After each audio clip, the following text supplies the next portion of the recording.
자, 2022년 대통령 선거 공영선거 감시단 특별 모금 생방송 4부까지 왔습니다. 자, 그래요. 이제 4부는 바로 맘스 시사로 이어갈 텐데요. 우리 이현정의 걷게 마이크를 넘기겠습니다. 네. 안녕하세요. 이현정입니다. 네. 오늘 제가 시작하면서 세 분 나와주셨습니다. 이거 해야 되는데 네. 갑자기 마이크 넘겨봐서 깜짝 놀랐어요. 네. 네. 아, 낯선 장소에서 하니까 좋네요. 네. 아, 네. 새로워요. 네, 고기 먹으러 맨날 홍대 앞에 오다가 예. 방송하러 참 오랜만에 오네요. 여기 벙커원 교회. 아, 네. 내가 있는 평화나무도 있는 벙커원입니다. 처음 와봤는데 엄청 아늑하고. 그러니까요. 네. 요즘 약간 안티크리스천 느낌이었거든요. 코로나 때문에. 아, 그래요? 근데 여기는 뭐 교회가 죄송합니다. 잘못했습니다. 약간 그거의 헌수만 보면서 이런 교회들이 좀 많아지면 좋겠다. 이런 생각하면 그러셨나요? 네. 가만히 앉아있으면 30분 있다 방언이 터져 나옵니다. 아, 그래요? 알랄랄랄랄라. 그게 방언 알랄랄랄라 방언입니까? 예, 방언이 쏟아집니다. 아, 네. 그래요. 기대해 보겠습니다. 예. 지난주에 신민정 평론가의 문제 제기가 꽤 많은 사람들에게 그러니까요. 호응을 얻어가지고 잭팟 터졌어요. 네. 26만 회까지 봤는데. 27만까지 봤는데. 아, 그래요? 오, 대박입니다. 맘스 시사 대단합니다. 대박입니다. 네. 우리 저 혁혁한 공을 세우신 신민정 그쵸. 평론가는 벙커원 교회에서 준목. 준목? 준목이 뭐냐면 사실상 목사. 아. 사실상 목사. 아, 그 대통령이 이제 취임 전에 대통령 당선인 아닙니까? 네. 네. 목사 당선인. 오, 시험 합격하셨다 했잖아요. 아, 다 합격했지 이제. 그러면 시간 문제. 피디님보다 더 높으신 분 아, 아니에요? 그럼 높으신 분이죠. 네. 아, 저는 그렇구나. 아직 시험도 못 봤어요. 이곳에서는 더 높으신 분. 더 높으신 분입니다. 영적으로 그러니까. 더 높으신 분이에요. 예, 갑자기 어깨가 무겁습니다. 그냥 여기서 했으니까 본토에서 하는 거잖아요. 그러면 지난주만큼은 해줘야 된다. 뭐 이런 네. 압박처럼 느껴지실 이게 것 지금 같아요. 교회에서 하려니까 이게 또 순화해서 말하지 않을까 제가 걱정이 됩니다. 아, 막 얘기하기 좀 그런? 하지만 오늘 내용이 너무 핫해가지고 아. 지금 그렇게 넘어갈 수 있을지 모르겠어요. 네. 아니 사실 정말 우리 맘스 시사의 효녀는 네. 김건희 씨입니다. 아.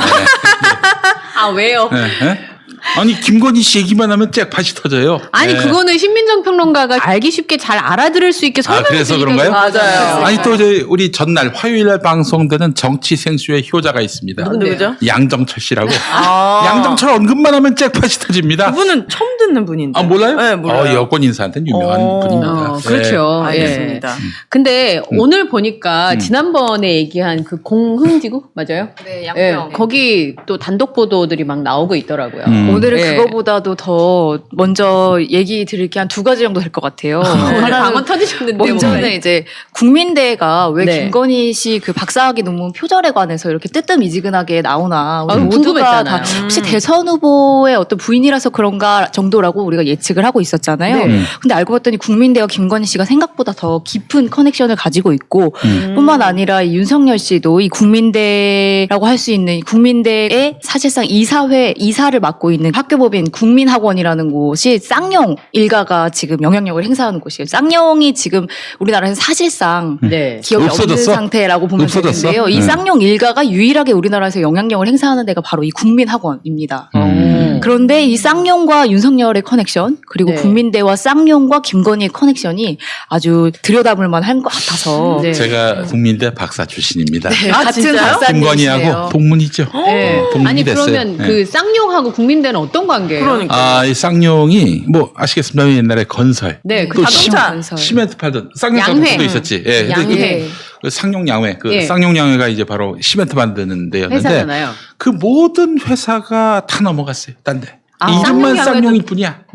쌍용양회도 쌍용 게 아니에요? 아니에요. 쌍용 건설이 유일하게 지금 국민학원의 소유주인 쌍용 일가가 갖고 있었던 건데 그것도 저 아마 중동 자본한테 넘어간 걸로 알고 있어요. 아. 예. 그리고 저기 자동차는 뭐 옛날에 애전역에 넘어갔고요. 그렇죠. 예. 이게 사실 지금 김석원 씨의 아들이 그 이사장인 걸로 알고 있는데 김석원 씨가 옛날에 쌍용그룹 회장이었고 네. 그 아버지가 있었습니다. 김성곤 형이라고. 그렇죠. 그 형이 저 공화당 때 박정희 때 하늘을 나는 새도 떨어뜨렸던 공화당의 실세였거든. 근데 한번 저 우리 박정희 대통령한테 대들었다가 밑보인 거야. 끌려갔다. 저 중앙정보부 잡혀가지고 어떻게 된 줄 아세요? 이 양반이 코수염이 있었는데 네. 네. 그 왜 쪽집게 있잖아. 쪽집게 딱 절반 부분만 이렇게 하나씩. 떼가지고 이 양반이 그때 화병이 나가지고 돌아가셨어. 네. 실화요? 실화야. 실화예요. 이거 내가 지어낸 이거를. 유명한 그 당시 네. 경북 달성에서 4번인가 국회의원을 하시고 그 아드님이 다시 국회의원을 받으셨다가 네. 갑자기 중간에 사퇴를 하시면서 보궐선거가 열렸는데 거기 누가 나왔냐? 박근혜. 그렇죠. 박근혜 씨가. 박근혜 씨가 그래서 당선이 나왔어요. 됩니다. 아마 복잡해. 물심양면으로 지원했다고 하고 또 네. 그 수행 비서까지 붙였다고 하는데 네. 그분이 문고리 실세 3명. 3명 중에 한 그 분인 당시. 안봉근 씨였다고 네. 하더라고요. 그러니까 저는 제가 거의 고향이어가지고 아 달성이. 네. 오. 저는 제가 나고 자란 데라서 얘기들을 되게 많이 들었어요. 그러니까 닭도 저희- 키우고 돼지도 키우고. 닭도 키우고 돼지도 키우고 소도 키우고. 아하. 저도 우리 아빠 저도 키우고. 네. 하여튼 그래서 쌍용과 윤석열 씨가 무슨 관계인데? 이제 거기도 이제 들어가야 돼. 일단 차근차근 논문 일단 교육부가 아, 논문부터. 9월달에 논문 재조사해라라고 지시를 내려서 국민대가 원래는 처음에 문제가 불거졌을 때 검증하겠다라고 했다가 검증 기간이 지나서 우리가 검증할 수 없다라고 했다가 여론의 역풍을 맞고 나서 그러면 검증하겠다고 발표를 하고 또 그 내용 결과도 발표를 하겠다라고 얘기를 했습니다. 네. 그런데 어느새 은근슬쩍 이 결과를 비공개하겠다고 방침을 몰래 자기들끼리 바꾸고 나서 네. 자체 조사 결과를 발표하지 않고 교육부로만 슬쩍 보낸 거예요. 근데 이 교육부도 이 조사 보고서를 국회에 보낼 계획이 없다.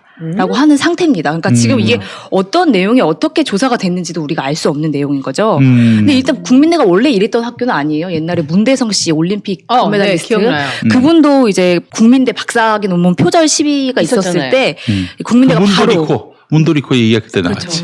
네. 바로 국민대가 조사에 들어가서 표절이라고 결론을 내렸어요. 그래서 네. 시원하게 이분은 이제 취소가 됐겠네요. 저 의원직에서 물러나게 됐어요. 그랬죠. 네.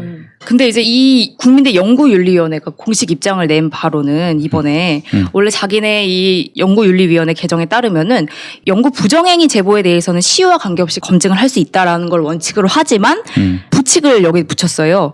대신에 2012년 8월 31일까지 그 이전의 논문에 대해서는 만 5년이 지나서 2012년 8월 31일 전에 나온 논문에 대해서는 5년 전에만 이의 제기를 하면 조사하겠지만 5년 이후에 이의 제기하는 거에 대해서는 조사하지 않겠다라는 단서를 단 거죠. 야, 오래돼서 그러면 조사 못한다 이거예요? 그렇죠. 네, 2015년 8월에 박사학위 논문을 거기서 통과 2015년 8월. 네. 네. 그러면 넘어간 건가? 안 넘어간 거죠? 2012년 이전이니까 2012년 이전, 아, 그래? 2015년 이후시기 때문에 언제든 조사할 수 언제든지 들어갑니다. 영원히 조사받으실 수 있습니다. 뭐 이런 게 다 있나? 근데 그게 언제 달린 부칙인 거예요? 이게 지금 2012년 아마 문대성 씨 사건 이후로 이런 부칙들이 생겨난 것 예전에. 같아요. 그리고 김건희 씨가 이 덕을 본 것 같은데 김건희 씨 논문은 2008년 2월이니까 그러니까. 이 조항에 따르면 2013년 전에는 문제 제기가 됐다면 조사를 할 수 있지만 지금 조사를 할 수 없다라고 하거든요.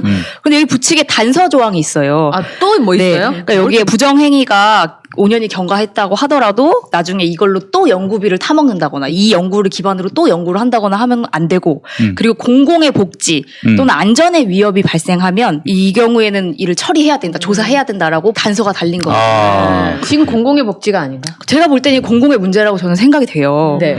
그런데 국민대는 조사 결과 이 단서 조항에도 해당하는 사항이었기 때문에 우리는 발견할 수 없다. 이런 단서 조항에 해당하는 내용을. 그래서 결국에는 검증 시효가 지났기 때문에 우리는 조사할 수 없다라는 걸 발표를 한 거죠. 제가- 결론 났어요. 이제 제가- 조사 안 한다고?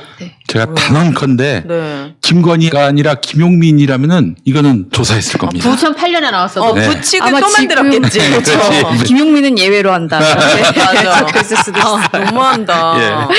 그런데 이게 지금 우리가 이렇게 듣기에는 이 내용이 표절인지 아닌지에 대해서 조사를 하겠다고 하는 거구나라고 알아들잖아요. 우리는 당연히 이 내용에 대해서 논문이 표절인지 아닌지를 조사하는 줄 알았는데 알고 봤더니 논문 내용은 전혀 건드리지 않고 논문의 심사되는 절차가 정당했는지 도장 제대로 찍혔는지 어제 사인 제 사람이 제대로 했는지 요 과정을 심의하겠다고 한 거예요. 아, 그게 뭐가 중요합니까? 그러니까- 논문 내용을 봐야지. 조사 내용 자체도 논문이 표절인지 아닌지 아니고 그렇죠. 아니 근데 사실 요즘 논문 표절 조사하기 되게 쉽다 그러던데 그렇죠. 그 컴퓨터에 AI에 딱 넣으면 맞아요. 네. AI가 같은 대목들을 다 네, 찾아준다면서요. 카피 킬러라고 있어요. 맞아, 카피 맞아. 킬러. 카피 킬러. 그냥 HWP 파일을 집어넣으면요. 지가 후루룩 보고 표절률이 몇 %다 해가지고 표절 의심되는 것들이 쫙쫙쫙 나온다고. 맞아요. 완전히 뜹니다. 근데 이제 나도 이제 봤지. 그랬더니 나는 표절률이 확 떨어지는 뿐더러 그리고 보면은 기계가 잘못 이해한 것들. 분명히 이게 인용이 된 건데 인용이 안 된 것으로 표시된다든지 네. 뭐 그런 것들 저는 자신 있습니다. 지금 갖고 다 털어도 나올 게 없고 그리고 네. 또 이미 책으로 냈어요. 그대로 있는 그대로 책으로 냈어. 한국 개신교와 정치 열심히 해보시기 바랍니다. 나오나 안 아니 나올 그 걸? 카피킬러 넣으면은 5분도 안 걸려요. 5분도 안 뭐가 돼. 이렇게 지금 복잡하냐고. 논문을 다시 들여다볼 의지가 없는 거예요. 그러네. 그러니까 이 논문 심사 원래 9월달에 유은혜 장관이 연구윤리에는 시효가 있을 수가 없다. 국민대는 김건희 씨 논문 검증할 필요가 있다라고 얘기했던 거는 사실은 우리 모두 다 이 논문 표절인지 아닌지를 보겠다. 그리고 그 연구윤리에 대해서 얘기를 한 건데 지금 교육부가 국민대에 재조사 요청을 한 게 내용 표절에 관한 것이 아니라 절차가 정당했는지 논문 심사 절차가 정당했는지를 봐라라고 지시를 했다는 거예요. 그럼 교육부가 지금 국민들의 눈속임을 한 거죠. 교육부 왜냐면 이 교육부 관계자가 그렇게 얘기를 했어요. 아 사실은 이 내용은 내용에 관한 부분 아니고요. 그 절차가 문제가 없었는지를 확인하는 조사였습니다라고 교육부 담당자가 인터뷰하는 내용을 열린공감TV가 보도를 했어요. 그리고 국민대에서도 국민대는 계속 아무 이야기도 해줄 수 없다라고 하고 연구윤리위원회가 아예 심의의 대상이 아니다. 시한이 지났기 때문에 그리고 우리가 말하는 시한이 지나서 조사 못한다는 게 연구 내용이야? 아니 이 도장 제대로 찍었는지.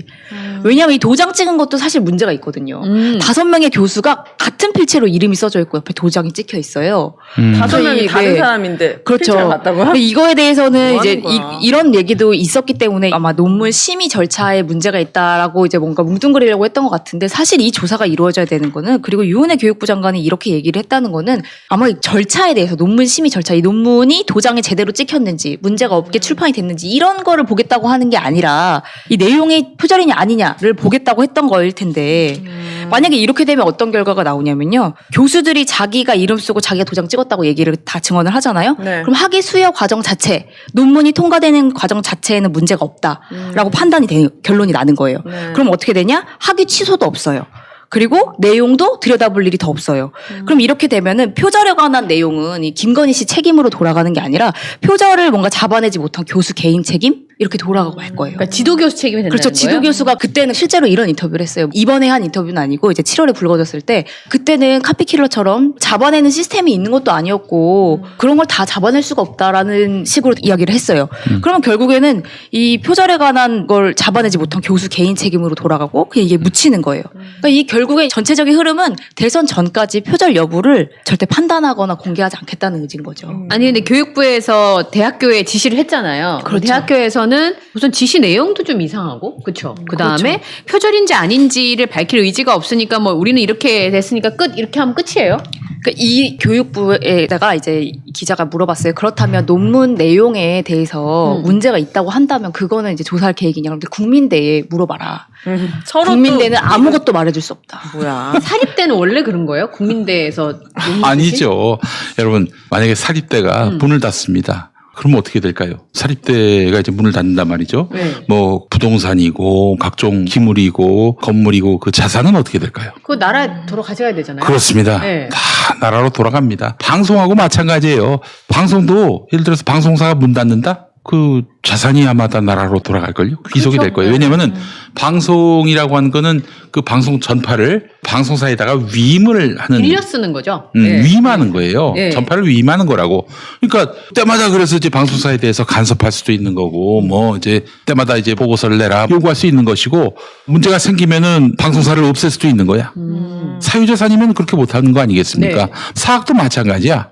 국가가 마땅히 해야 할 교육의 기능을 사립 학원에다가 네. 이렇게 위탁을 하는 거지. 지들 멋대로 할 수는 없는 거거든요. 네. 당연히 이 연구윤리에 해당하는 부분이 지금 뭔가 쟁점이 됐다? 규명할 책임이 국가에게 있는 거예요. 교육부에게 있는 겁니다. 이게 2008년도에 써 있어가지고 온라인에 없는 건가요? 온라인에 있으면 아, 다운받아가지고 2008년에 왜 온라인이 없습니까? 아 그러면 바로 모든 논문이 모여있는 사이트 있잖아요. 검색하면 나오는. 그럼 네. 김건희 씨 논문을 다운받아서 카피클러 카피클러에 우리가 넣어보면 되는 거 돌리면 바로 알 수 있는 거 아니에요? 그건 다 알고 있죠. 우리가 지금 뭐까지 다 똑같고 뭐 내용이 다 똑같다는 내용을 우리가 몰라서 그런 게 아니라 이거에 대해서 전혀 검증을. 책임을 지지 않고 있잖아요. 이 사람 학위가 취소돼야죠. 이 사람 학위 불법으로 받은 거예요. 그리고 국민대는 왜 이 사람에게 이렇게 높은 표절률이 나왔는데도 불구하고 학위를 주었는가? 국민대가 입증해야 되는 거죠.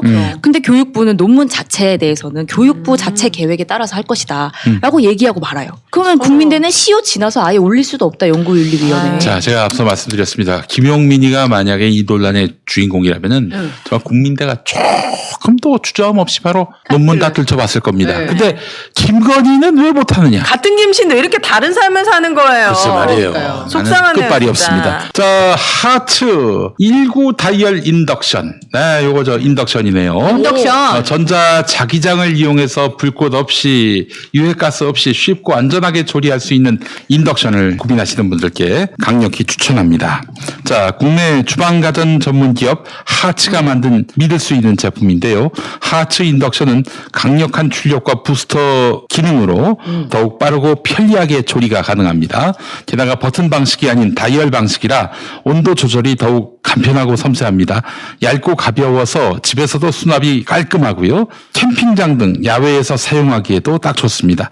인덕션이 편리하다는 건 이미 다 알고 있는 사실이죠. 중요한 것은 브랜드와 가격입니다. 믿을 수 있는 대한민국 기업 하츠사의 다이얼 인덕션을 압도적 가격에 만나보세요. 현재 인터넷 판매 가격은 89,000원인데 김용민닷컴의 판매 가격은 69,000원이 되겠습니다. 오. 인덕션 고민하셨던 분들은 지금 바로 김용민닷컴에서 하츠 다이얼 인덕션을 만나보시기 바라겠습니다.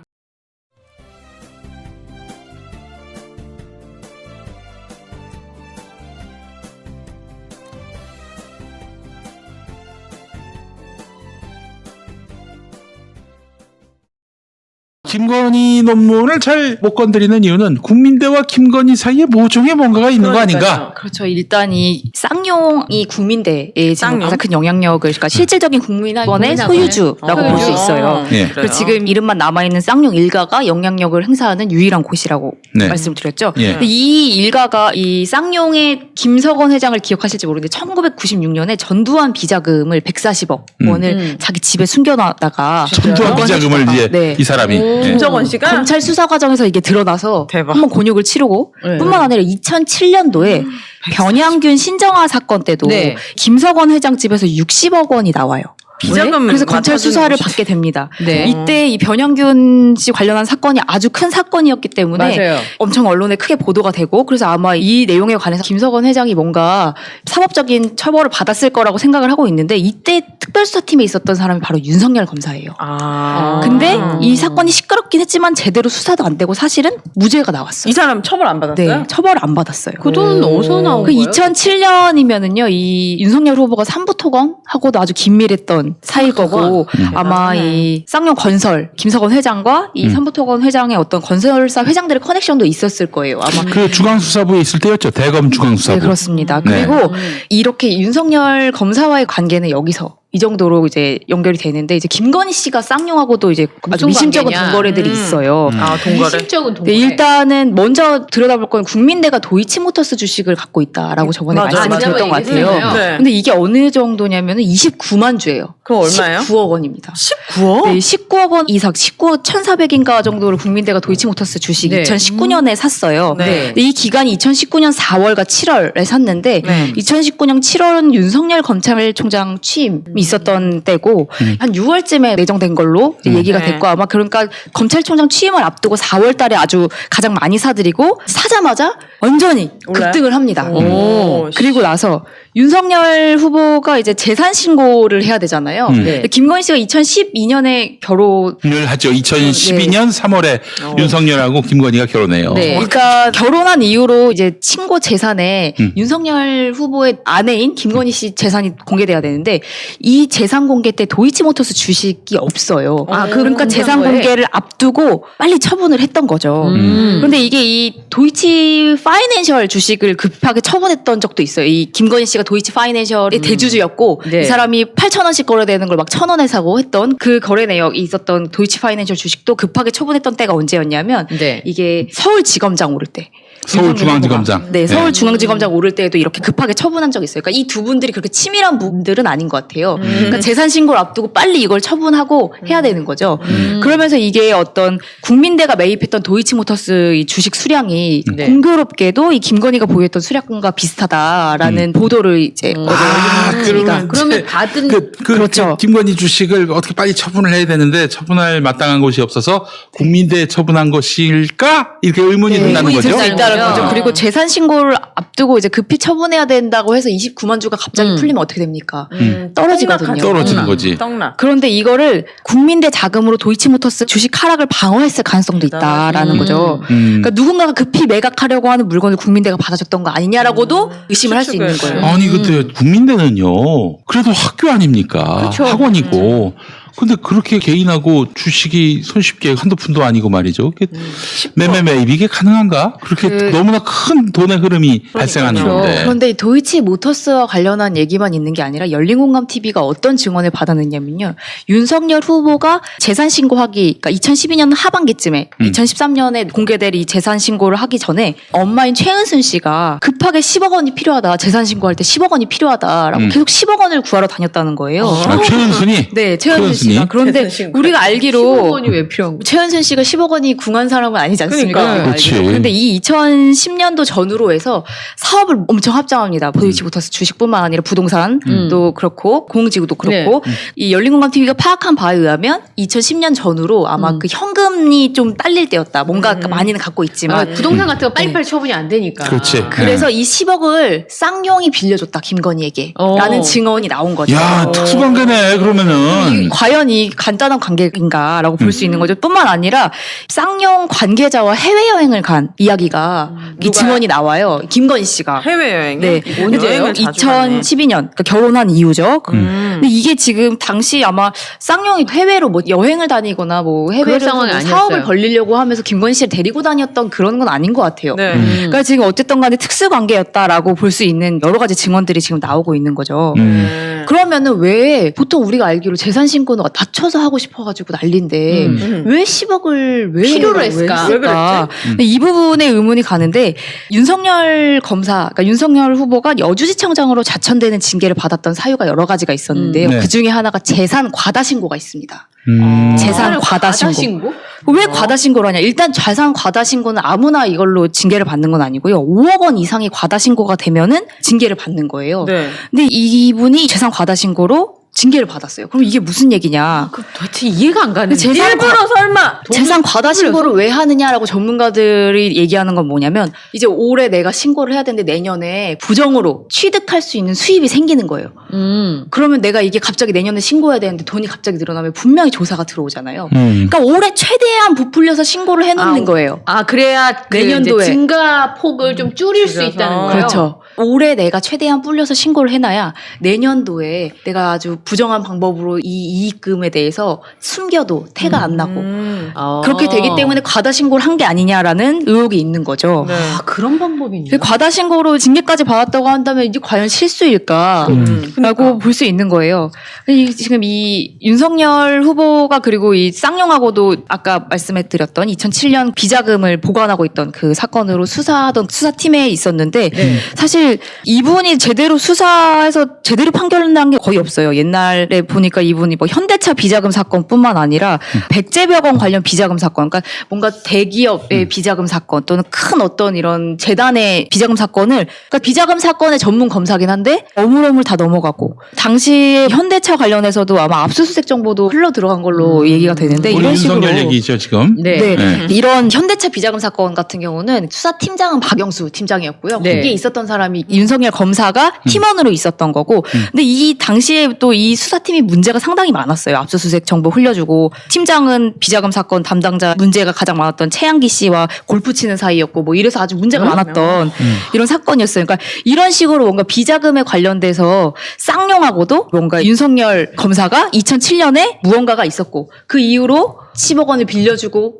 또 도이치모터스 주식이 정보를 흘려서 과대한 이득을 주었던지 아니면은 이 사람이 빨리 처분해야 될 때 그걸 받아서 하락을 막아줬던지 하는 엄청나게 특별한 사이였다는 건 분명히 그러네. 지금 드러나고 있는 거죠. 최양기 씨 좀 얘기해 볼 필요가 있는데. 최양기? 네. 최양기. 누구죠? 최 씨인데 네.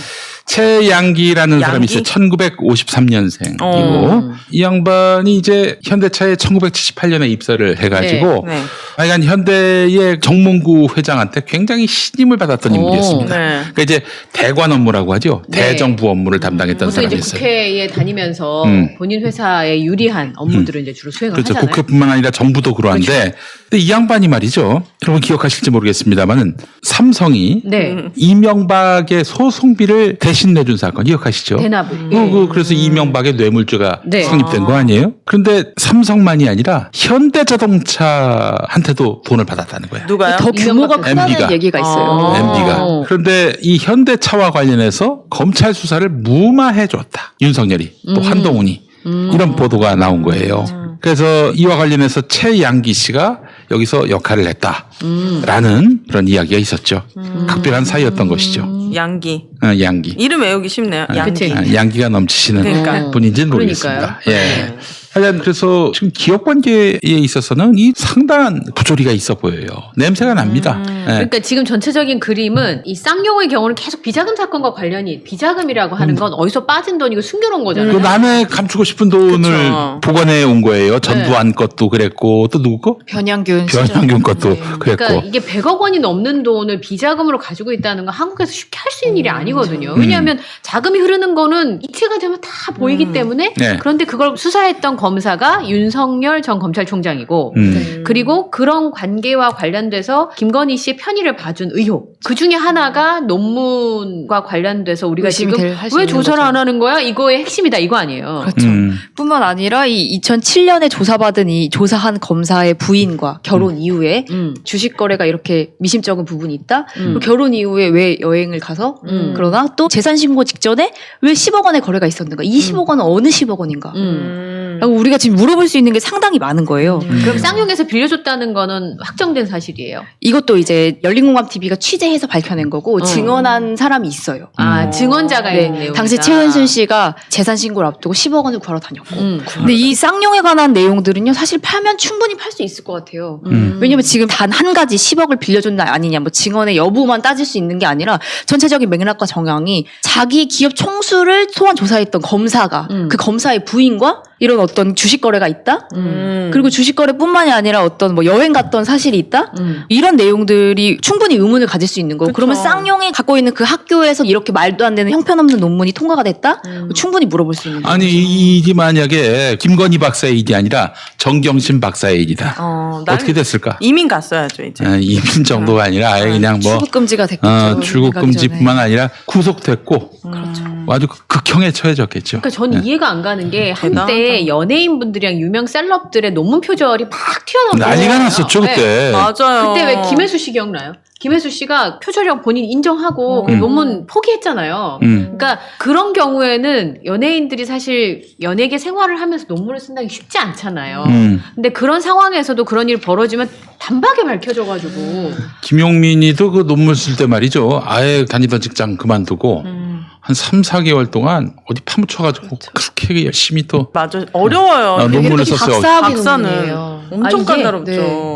아니 박사학위 논문이 표절 의혹이 그러니까요. 이건 이해가 좀- 잘 안 되는데. 이제 쌍용. 근데 그 열린공감 TV 보니까 네. 뭐 그 논문은 뭐 정말 공부하려고 연구하려고 하는 그런 삶을 살려고 작정한 사람들이 쓰는 논문이 아니라 그냥 사회적으로 뭐 좀 하나 뭐 이렇게 좀 경력 한 주에 뭐 그치, 그런 들어갈 거 수 있을 한- 만한 뭐 학력을 땡땡땡 좀 박사 학력. 얼마나 좋아. 어? 아니 뭐. 근데 보통 석사는 그렇게 하도 박사 논문은 그렇게 안 된다고 맞아요. 그러는데. 근데 거기가 이제 일반 대학원이 아니라 특수대학원의 박사 과정인 걸로 알고 있어요. 아니 그렇다 하더라도 밖에 나가서 뭐 특수대학원 박사입니다. 그럽니까? 박사입니다. 박사입니다 그러지. 특수관계. 어?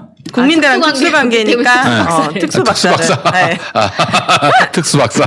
아 진짜 쌍용은 쌍욕을 먹기 전에 빨리 얘기해야겠네. 할 얘기가 이게 많겠네요. 검찰의 의지죠. 검찰이 덮은 사건이고 그 부인과 관련 있는 사건들 이렇게 지금 보면은 우리가 그냥 듣기에도 이건 문제가 있어 보이는데 싶은 사건들이 되게 많잖아요. 아니 그냥 그게 맞고 틀리고를 떠나서 이렇게 의혹이 있으면 딱 보여주고 그러니까 깔끔하게. 그때도 김혜수 씨 표절 의혹 나오니까 그냥 논문 포기하고 나 석사 안 한다 그랬잖아요. 하잖아요. 지금 뭐 당장 교단에 서는 것도 아니고 잘못됐으면 잘못됐고 맞아. 처벌 받을 일 있으면 처벌 받으면 되는 건데 이렇게까지 할 일이냐고 이게. 논문 표절했다고 징역 가진 않잖아요. 우리가. 근데 네. 이분이 지금 논문 논문 표절했다고 인정을 하면 어떻게 징역감은 아니지 되냐면요. 사실. 네. 논문 표절했다고 내가 인정하는 순간 국민대가 뭐가 됩니까? 국민대 그럼 국민대는 국민대는 왜 그랬는가 조사하다 보면 결국에는 계속해서 꼬리가 소환돼서 잡히니까. 올라가서 꼬리가 그러니까 잡히는 지금 거죠. 보니까 자기 박사학위 날아가는 건 큰 문제가 아니야. 그렇죠. 그러니까. 지금 박사학위가 문제가 아니에요. 그 다음이 이제 문제지. 여기 뚝이 무너지면 다음 뚝도 무너지고 그러니까 이럴 수 있기 때문에. 쌍용 얽힌 게 많네요. 자, 용디의 새로운 도전 썬데이 용인 8090 세대를 위한 라떼 월드를 열다. 썬데이 용인 사건과 실화, 화제의 인물, 음악과 영화 모든 장르를 총망라한 썬데이 용인 9월 5일 팟빵에서 공개됩니다. 썬데이 용인. 아이고 이거 구독해달라는 말을 깜빡했네. 썬데이 영민 구독 썬데이 구독 부탁드립니다.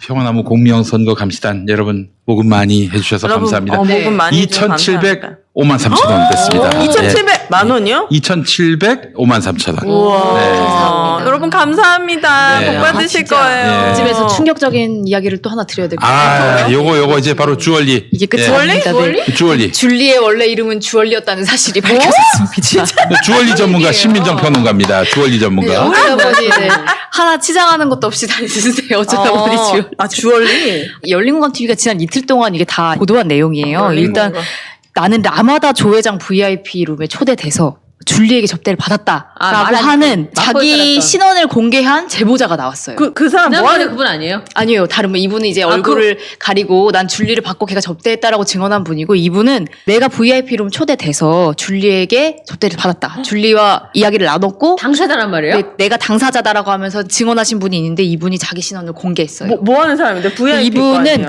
안혜욱 씨라고 이분은 이제 안혜욱? 우리나라 태권도 협회에서 거의 가장 영웅처럼 지금 이제 아주 원로 구단이야 구단. 그렇죠. 오. 우리가 말하는 구단이고. 구단. 태권도 구단 높은 거예요? 어디까지 있는데? 대단하지. 구단인지 몰랐어요. 저는 애들은 다 흰 띠, 검은 띠, 파란 제일 높은 건가? 아유 뭐 상당하죠. 그걸 3단, 신이라고 보면 돼. 4단까지 신이라고. 구단. 그러니까 태권도계에서는 말씀하신 것처럼 신이라고 불리는 어른인 것 영웅이라고 같아요. 불리는 사람이에요? 뭐 아니 이제 그 양반이 KBS 태권도 해설위원도 네, 했고 네. 그리고 아. 초등 태권도 협회 연맹. 회장인가 이사장인가 네, 맞아요. 하셨고 세계 어린이 태권도 연맹 초대 총재 뭐 어머나. 태권도 협회 이사 그러니까 모든 태권도에 관련한 모든 직을 다 하셨던 그 원로신 거죠. 근데 네. 그분이 나는 접대를 받았다? 그렇죠. 주얼리에게? 그러니까 이분이 태권도 방송 해설위원 하셨을 때였던 것 같아요. 네. 이분이 이제 전국 어린이 태권도왕 행사 이런 거 마치고 이제 관계자들하고 식사하고 차 좀 마시다가 이제 술을 한잔 하러 이른 저녁에 볼케이노라고 하는 그 라마다 호텔 지하에 있는 데로 갔는데 이분 말씀에 의하면은 그때 우리 볼케이노라고 안 부르고 라나라고 불렀다. 라나? 라마다 호텔 지하에 있는 나이트클럽. 오, 그래서 라나라고 라나. 불렀다.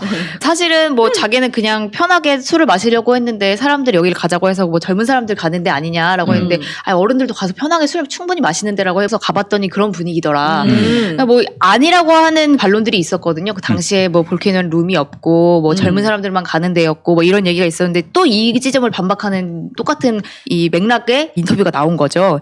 이분은 이제 그래서 라나로 갔는데 내가 이제 마시고 있는데 갑자기 한 웨이터가 와가지고 우리 회장님께서 좀 뵙자고 하신다. 근데 이분은 이제 본인이 잘 나가시던 분이었고 또 이제 무술인이시니까 누가 와도 눈 껌쩍하는 그런 분이 아니시고 자존심이 세셨던 것 같아요. 나한테 볼 일 있으면 지가 오지 왜 오라가라냐라고 했더니 이제 좀 나이가 있는 중년 여성이 와서 회장님이 특별한 룸으로 부르신다. 같이 가시자고 해가지고 같이 있던 일행 4명과 함께 엘리베이터를 타고 그 호텔 6층으로 갔다는 거죠. 그럼 그 회장은 라마다 호텔 회장이에요? 그렇죠. 그렇지 우리가 조남욱 회장. 아, 조남욱 씨. 한동안 저 방송에서 조남관이라고 했는데 조남관은 대검차장이었고 그러니까 조남욱.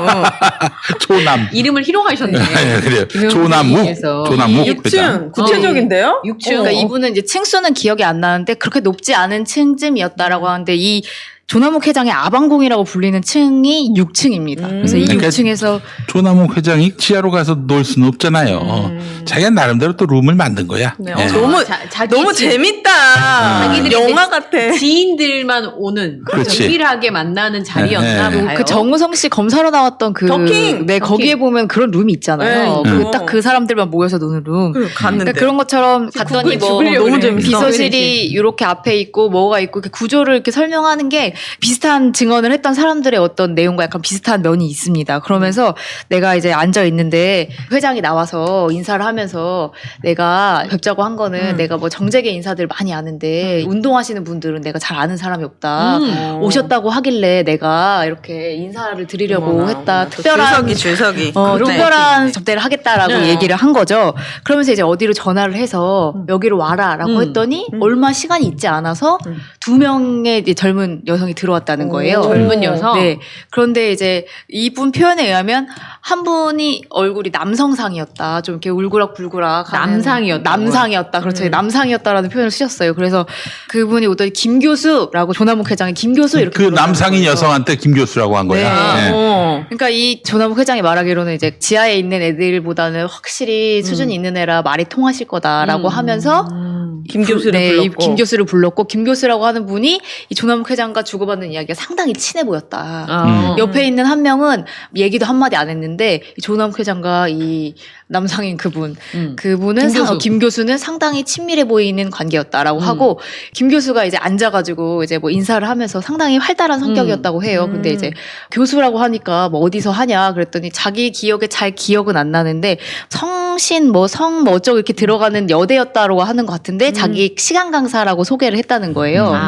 그런데 알고 봤더니 이제 거기 내 후배가 있다라고 해서 그 자리에서 이 양반이 또 전화를 하셨다는 거예요. 그랬더니 너 시간 강사 중에 누구 아냐라고 했더니 잘 모른다라고 했더니 이제 이분이 잠깐 일어났다가 자기 어디 좀 갔다 오겠다고 하면서 잠깐 당황하는 기색이 역력했다.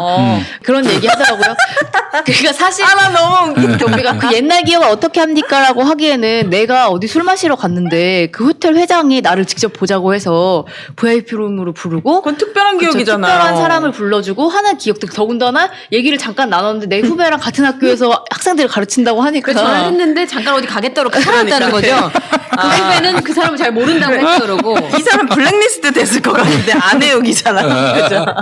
그러니까 이제 이런 너무 내용은 웃긴다. 사실 이렇게 잊어버리기는 쉽지 않은 그쵸. 어쨌든 간에 좀 특별한 경험이잖아요. 굉장히 구체적이잖아요. 근데 남상이라고 왜 표현한 거야? 지금 김건희 씨 얼굴은 되게 그 여성스러운데? 지금 우리가 지난번에 증언하셨던 분도 수술 전에 어부대대한 편이었다 얼굴이. 그러니까 지금 그 시즌이에요. 대학교 졸업하는 1996년에서 수술 7년 전 그 얼굴 같아요. 그러니까 이분도 그 사진을 찍더라는 거죠. 그 사진을 쭉 그러면 보여주니까. 지금 말한 그 김 교수는 우리가 아는 김건희 씨라는 거예요? 난 또 네, 그렇대요. 나는 또 다른 사람이 등장하는 줄 알고 지금 계속 기다리고 있었는데. 그러니까 아마 이분이 이후에 한림성심대 강사로 나가셨을 거예요. 이후에. 그러니까 이 한림성심대 그 전에 성심여대라고 있어요. 그렇죠. 성신여대. 성신여대가 있고 성심여대가 있는데 네. 성신여대는 4호선 라인에 있는 그렇죠. 거고. 저 우리 집 근처거든요. 어디야? 그 성신여대. 성북구 네. 쪽에 대학로 쪽에. 성심여대는 여기 가톨릭 계열 그렇죠. 가톨릭 계열일 텐데. 맞아요. 그 저기 부천에도 있었고. 그래요? 성심여대. 근데 한림성심은 아마 춘천에 있나 그럴걸요? 한림이면 춘천일 가능성이. 네. 예. 어쨌든. 하여튼 네. 그래가지고요. 그래서 그래서- 갔대요? 그래, 아니요, 이제 중간에. 그러니까 가진 않았는데, 네. 그래서 이제 잠깐 다녀와서 아마 자기 시간 강사를 모를 거다, 뭐 이런 얘기를 이제 주고받았던 것 말할 수 같아요. 있으니까. 그러면서 이제 이름이 뭐냐 얘기하면서, 왜냐면은 이름을 분명히 김뭐뭐로 들었는데, 그래서 물어봤는데, 이름이 줄리 이렇게 부르니까, 그러면서 이제 친구가 그랬대요. 이분은 김 교수, 이분은 예쁜 이름이 따로 있다. 부르는 이름이 따로 있다. 예쁜 이름이 따로 있다. 뭔데요? 이름 말고 따로 부르는 이름이 있다고 하길래 그게 뭐냐라고 했더니 줄리다라고 했대요. 줄리. 그러니까 이제 이분은 줄리가 그러면 영어로 잘 모르니까 무슨 뜻이냐 이렇게 물어보신 거죠. 그랬더니 원래는 주얼리였는데 줄리 이렇게 보통 이제 한국의 이름은 두자잖아. 네. 이제 주얼리로 하면 석자니까 그냥 줄여서 줄리라고 한 거지. 줄리란 이름이 줄리 델피가 옛날에 1999년, 2000년 초반에 진짜 인기 많은 여배우였어요. 그러니까 말하자면 약간 신비주의 있는 줄리 델피 줄리인가 보다 이렇게 생각했는데 그게 아니라 주얼리에서 주얼리 하다 줄리가 됐다. 진짜 이름의 근원까지 알게 무슨 되니까. 전설 같은 얘기가. 그래서 제가 그 방송을 보고 그 이튿날 네. 페이스북에 하나 올렸습니다. 뭐요? 노래를 하나 링크하면서 아, 그래서 주얼리. 슈퍼스타 주얼리라고 한 거예요. 난 또 왜 그걸 갑자기 올리셨나 했더니.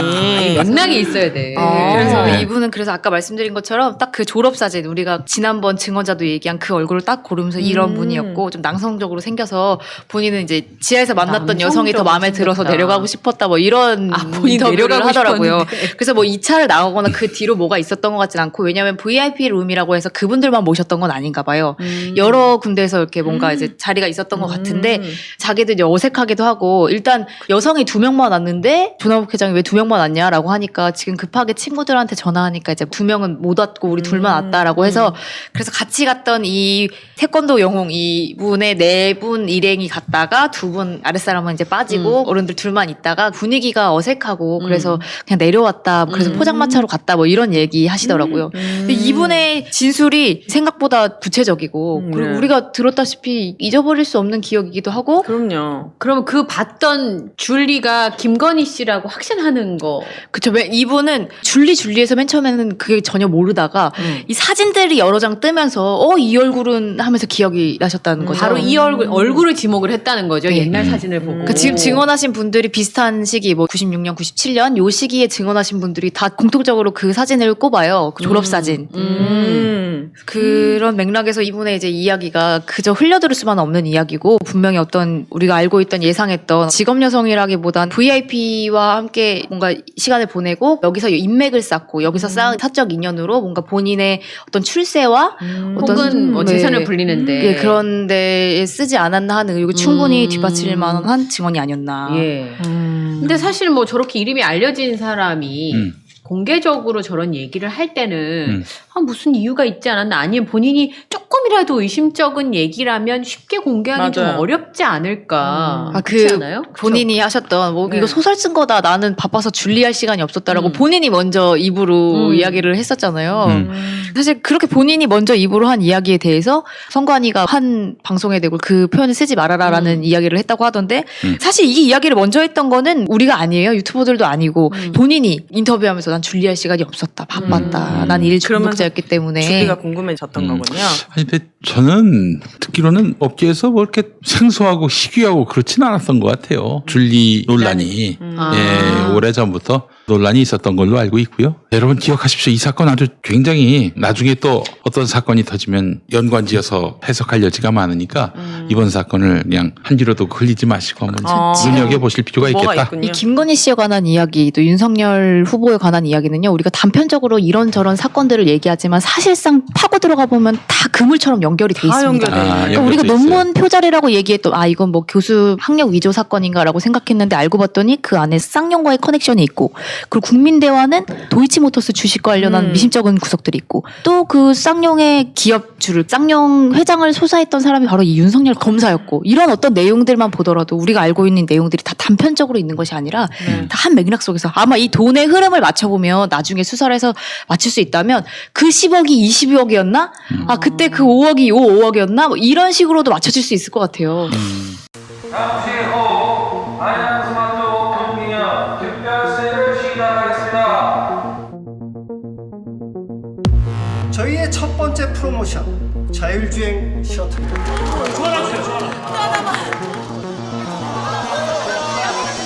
이번 달 야심차게 준비한 프로모션 제품들입니다. 모두 무료로 제공해드리겠습니다.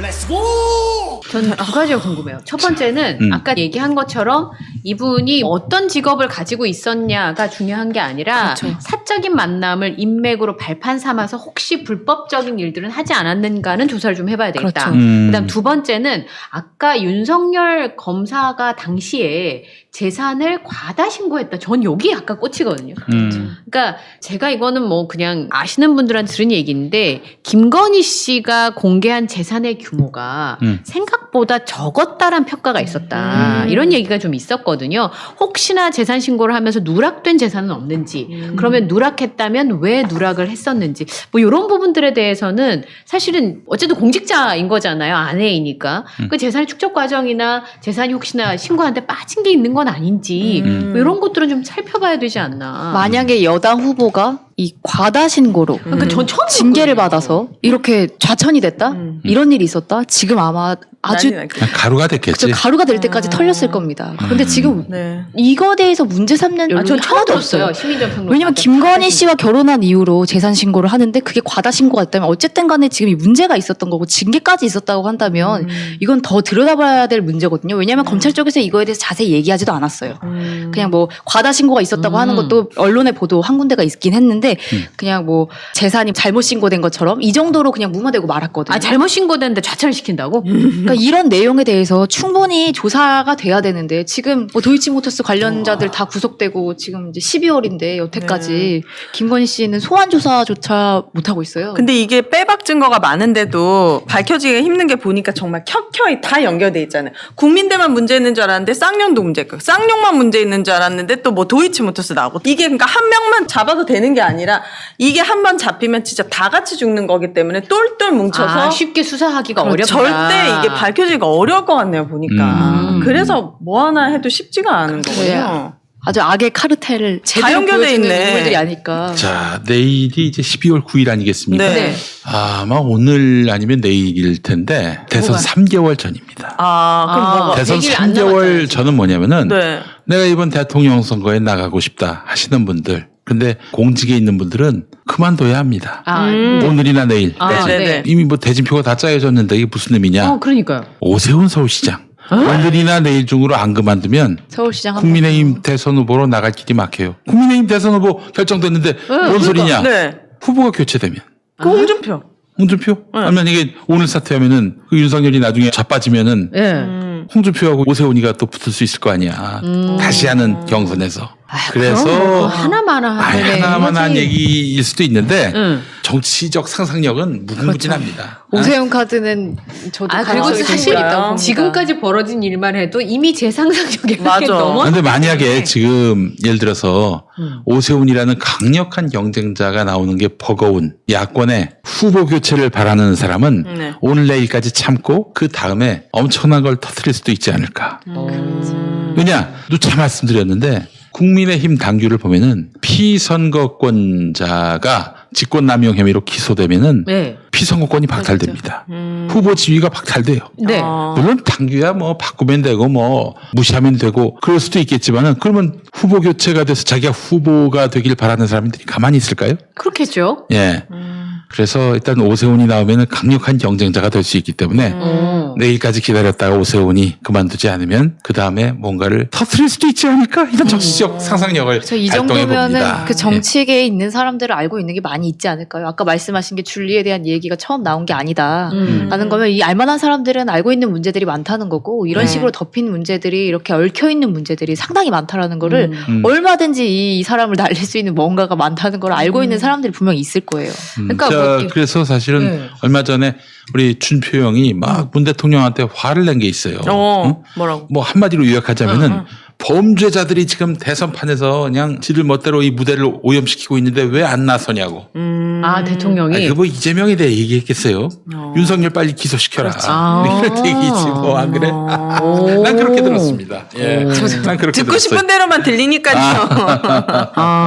하여튼 굉장히 노여워 계신 상태이기 때문에 홍께서 저는 진짜로 이 과다 신고로 누가 징계를 받았다? 공직자가 음. 축소 신고가 아니고 너무 신기한 그림인 것 같아요. 도대체 대단해요, 얼마나 대단해. 받아서 사실 이분 했다는 지금 건지. 조사받을 게 정말 수도 없이 많은데 음. 의혹들도 우리가 지금 안 것만 해도 판사 사찰뿐만 아니라 무슨 장모님 문건회관을 그냥 무슨 법무법인 장모님처럼 검찰을 다 이렇게 조직해서 자기들이 그 장모님 사건을 다 이렇게 대적했던 그런 그 모든 것들을 다 지금 충분히 조사를 받아야 되거든요. 그런데 지금 이게 전혀 되지 않고 있어요. 답답하네요. 한번 직접 만나보고 싶어요, 윤석열 씨. 어떤 분인지. 저도 오윤혜 씨랑 윤석열 씨 만나는 게 너무 궁금하네요. 진짜 궁금한 게 많아요. 저는 별로 근데 약간 물어보면 대답을 다 할 것 같은 생각이 들긴 해요. 그래요? 저는 아니, 왜냐면 화가 날 것 같아요. 요즘 인터뷰를 보면은 자꾸 동문서답 하시더라고요. 그래서 질문을 이해를 못 하시는 건지 아니면 진짜 몰라서 그러시는 건지. 서울대 나온 사람 질문 이해를 못 한다고요? 그러니까 그래서 막 수준이 낮은 제가 봐도 뭔가 너무 답답한? 저걸 물어봤는데 왜 B를 얘기하고 있지? 대답이 이렇게 장황하지? 그래서 그냥 yes or no로 대답할 수 있는 그런 쉬운 질문들을 드려가지고 무슨 질문 하고 싶은데요, 오윤혜 씨는? 너무 많은데 5개만 정말- 할 수 있으면. 5개만 할 수 있으면 아무한테 찐 시간을 많이 안 줘. 아니 사람한테 충성하지 않는다고 했는데 왜 아내한테 충성하냐? 아내고 장모고 충성한 사람이 이렇게 많은데 그거 어떻게 얘기할 거냐고. 네. 그리고 아내를 정말 사랑하는 거는 진짜 그 마음은 알겠는데 그 죄까지 그렇게 덮을 정도면 그 검찰로서 그게 사랑이 넘어선 거잖아요. 그렇죠. 그러면 자꾸 얘기하는 공정이 이런 말은 쓰면 안 되는 거 아닌지 뭐 궁금한 게 많아요. 저는 어제 기자가 물었잖아요. 김건희 씨가 왜 공개석상에 나오지 않느냐 그랬더니 오늘 집에 가서 아내에게 물어보겠습니다. 이렇게 답을 했는데 만약에 제가 윤석열 후보를 가르쳐야 되는 그러니까 말하는 법을 코치를 해야 된다면 동문서답하라는 말밖에 할 말이 없을 것 같아요. 그래요. 딴 얘기 네. 잘 할 수 있는 뭔가 길게 잘 말할 수 있는 걸 일단 말해라. 네. 비슷한 얘기. 왜냐면- 그런 식으로 대처 많이 해요. 많이. 정말 그밖에 진짜요? 없잖아요. 우선 본인도 말실수가 너무 잦고 또 아내와 관련된 얘기는 뭐라고 얘기를 해도 지금은 사실 누구도 납득할 수 없는 상황이기 때문에 대선 후보의 아내가 싱글이 아닌데 아내가 존재함에도 불구하고 전혀 공식석상에 지금은 어디 가서 자원봉사라도 해야 되는 상황 아니에요?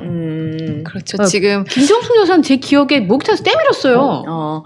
아마 집에 있는 게 내조라고 생각할 수도 있을 것 같아요. 자원봉사 그러지 않을까? 뭐 지금은 아니면 이제 말을 하는 게 남편과 함께 더 큰 리스크를 가지고 올 수 있기 그러니까요. 때문에 뭔가 꽁꽁 숨겨두는 게 아닐까. 그러니까 지금 전체적인 맥락은 얼굴을 드러내면 김건희 씨에게 쏟아지는 질문들이 있을 거예요. 방금과 관련한 우리가 아주 오래전부터 계속 다뤄온 이야기들 뭐라고 할 겁니까? 계속 눈칠 겁니까? 웃으면서 그냥 지나갈 겁니까? 못 나오죠. 그 언론들과 다 짜고 치는 게 됐을 때 아마 나오겠죠. 그렇죠. 아마 그러면은. 여기 기자 아무도 못 들어오고 대본 완벽하게 안 돼요. 나오고 그 질문만- 질문도 정해진 것만 나왔을 때 그래서 편집된 걸로 생방으로 말고 나갈 수 있을 때 어디 뭐 조중동이랑 인터뷰하는 걸로 나오지 않을까. 그래도 그렇게 쉽지 않아요. 그럼 김용민 TV에는 안 나오시겠네요. 누가요? 윤석열 씨나 김건희 씨나. 나오면 저희는 부담스러워. 대본을 보지를 않으니까. 아유 나오면 부담스럽습니다. 아니 그리고 부담스러워요. 질문을 정해준다 한데 저분이 질문대로 하겠어요. 만약에 나오신다고 하면 우리 다 방청객으로 가고 저기 오윤혜 씨 혼자 하셔도 우리 다 마크 그래. 가능하다고 아유 생각합니다. 나는 그 낙연이 형 앞에서 오윤혜 씨처럼 못합니다. 예. 왜요? 페북에서는 맨날 낙엽 쓸고 계셨습니다. 자, 보시면 그래요. 어쩔 수 없어요.